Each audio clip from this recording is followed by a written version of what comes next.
Lakshmi ceramics நம்ம shop அனைத்திலும் top. All top brands எல்லாம் ஒரே இடத்துல. Lakshmi ceramics, India's largest retailer.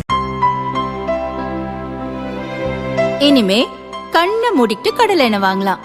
ஏன்னா மந்த்ரா கடலை எண்ணெய் இதயத்தின் தயாரிப்பு. வறுக்க, பொரிக்க, ஏன் எல்லா சமையலுக்கும் மந்த்ரா தான். மந்த்ரா கடலை எண்ணெய், அபார ருசி, ஆரோக்கியமான உடல் நலம்.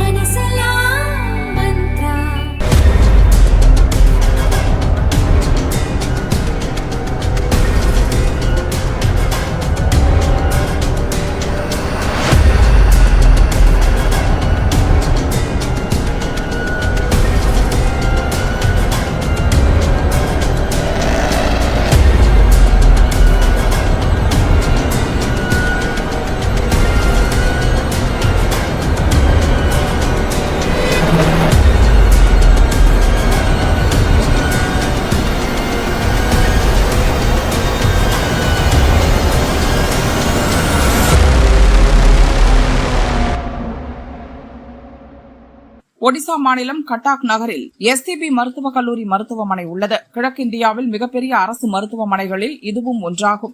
இங்குள்ள அவசர சிகிச்சை பிரிவில் மொத்தம் 23 நோயாளிகள் சிகிச்சை பெற்று வந்தனர்.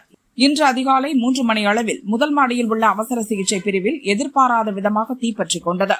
அப்போது நோயாளிகள் ஆழ்ந்த உறக்கத்தில் இருந்தனர். திடுக்கிட்டு கண்விழித்த அவர்கள் பயத்தில் அலறி துடித்தனர்.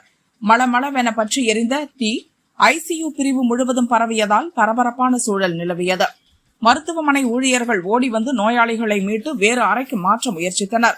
அதற்குள் வார்டு முழுவதும் தீ பரவி இருந்ததால் அவர்களால் நோயாளிகளை மீட்க முடியவில்லை. ஐசியு பிரிவு முழுவதும் புகை சூழ்ந்து காணப்பட்டது. இதனால் நோயாளிகள் பலர் மூச்சுவிட முடியாமல் திணறினர்.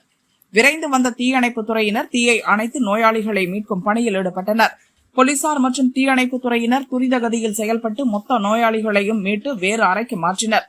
ஆனாலும் தீக்காயங்கள் காரணமாக 7 நோயாளிகள் பரிதாபமாக உயிரிழந்தனர். கவலைக்கிடமான நிலையில் சிகிச்சை பெற்று வந்த நோயாளிகள் 3 பேரும் அடுத்தடுத்து இறந்தனர். தீ விபத்தில் படுகாயமடைந்த 11 நோயாளிகளுக்கு தீவிர சிகிச்சை அளிக்கப்பட்டு வருகிறது. மீட்பு பணியில் ஈடுபட்ட மருத்துவமனை ஊழியர்கள் சிலரும் காயமடைந்தனர். அவர்களுக்கும் சிகிச்சை அளிக்கப்பட்டு வருகிறது. மின்கசிவு காரணமாக தீ விபத்து ஏற்பட்டிருக்கலாம் என முதல்கட்ட தகவல்கள் தெரிவிக்கின்றன. சம்பவம் குறித்து அறிந்த ஒடிசா முதல்வர் மோகன் சரண்ஜி மாஜி மருத்துவமனைக்கு சென்று சிகிச்சை பெற்று வருவோருக்கு ஆறுதல் கூறினார். தீ விபத்தில் உயிரிழந்தோரின் குடும்பத்தினருக்கு 25 லட்சம் ரூபாய் நிவாரணம் வழங்க உத்தரவிட்ட அவர் தீ விபத்துக்கான துல்லியமான காரணத்தை கண்டறிய உயர்மட்ட விசாரணைக்கும் உத்தரவிட்டார்.